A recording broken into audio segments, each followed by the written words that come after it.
CBS Atlanta News presents Public Affairs on Peach. Good Sunday morning to you. I'm Brandon Rudat, co-host of Better Mornings Atlanta.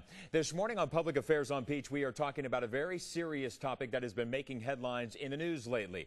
We're talking about bullying. New statistics released in 2010 reveal about 1 in 7 students between kindergarten and the 12th grade is either a bully or has been a victim of bullying. Take a look at these numbers now. About 160,000 children miss school every single day because they are afraid of their bullying. And there are about 2.7 million students being bullied every year. And statistics show that more than 2 million kids are the bullies. The topic of bullying has hit home here recently in Georgia. A Gwinnett County teenager says that she has been verbally bullied for years, but now the alleged attacks have turned physical. Emily Harrell's mom says that the bullying started when someone used her daughter's name and picture to open up a Twitter account and then tweeted malicious and sexual messages to others. They also posted mean comments on Facebook, but then the bullying turned physical at school. It was all caught by other students, and they even said that it looked like this other girl was going to hit her, and if the administrator hadn't stepped in, I believe it would have gotten physical. It feels like someone just, just like stepped on you and just doesn't, you just feel spit on, kind of like you don't matter. Well, Gwinnett County Schools says that it was notified about the tweets and texts months ago, but since the messages were not sent on campus, they were sent from off campus, that there was really nothing that they could do. Now the alleged bullying apparently has moved onto campus, and they have launched an investigation. Tom Harris is with the Youth Villages Inner Harbor campus in Douglasville. He is working on a curriculum for a bullying prevention group at that center. Tom, good morning to you. Good morning. Certainly, listen, we're talking about bullying here. Bullying, nothing new. Bullying has been around since my parents were in school and our grandparents were in school. Why now the focus turned on bullying, and what are we doing different now than what wasn't happening, I guess, decades ago? Well, all the schools in Georgia are focused now on coming up with curriculum to train their staff and their support people to address bullying when it happens. There have been a couple of real high-profile cases around the country that have gotten people's attention. When we're talking about the whole new social media out there, we've got Facebook, we've got things like Twitter, everyone using technology these days. It's not just necessarily the physicality of bullying, right? I'm going to push you on the street corner. I'm going to, start a fight with you in the back alley.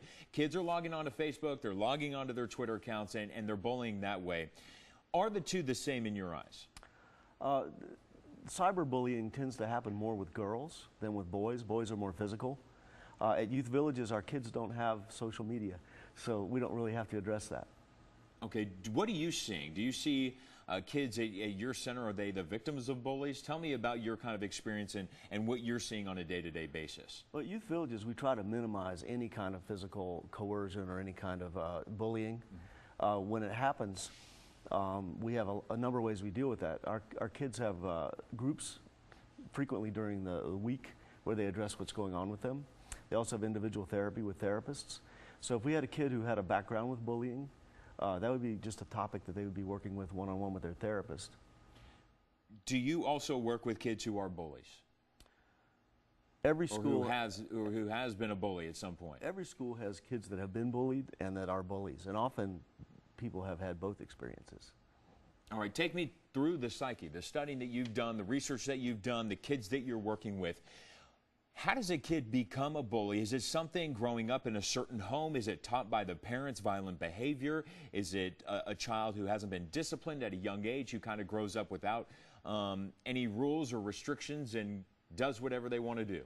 Sometimes it can be a reflection of domestic violence, or role modeling off their parents. But also, one thing that we find is bullying often happens with groups. So you'll have a bully with 3 or 4 kids that back them up when it's going on. And so it may just come up with kids seeing it happen at school and getting involved with it. Even when I was growing up, there were times where I may have been verbally bullied by, the cooler kids on campus. But you never really wanted to go tell authorities. You never wanted to go home and tell your parents because out of fear of those bullies even doing worse things to you. So it was something that was really never reported. Is that still the same case now? Not so much. It's much more acceptable to go to an adult and get some help. When you go in the schools, you see anti-bullying signs everywhere you look. And and certainly on our campus, anytime a kid would feel like they were getting treated poorly, they're going to talk to the staff about it. And, you know, I know we're going to be talking to some of our guests later in this half hour about that whole saying, kids are kids and they will tease each other, they'll taunt each other, it's part of being a kid. And what would you say to that? It's unacceptable for any kid to experience violence or threats or to be demeaned at school. And at Youth Villages, we certainly take a strong stance on that. All right, very good. Tom Harris, I appreciate your help, and I appreciate you kind of educating us a little about the inside about that. I know you guys are doing good things over there at the campus. We appreciate you being here this morning. Still to come this morning, what is it like to be a victim of bullying? You're going to hear one boy's story.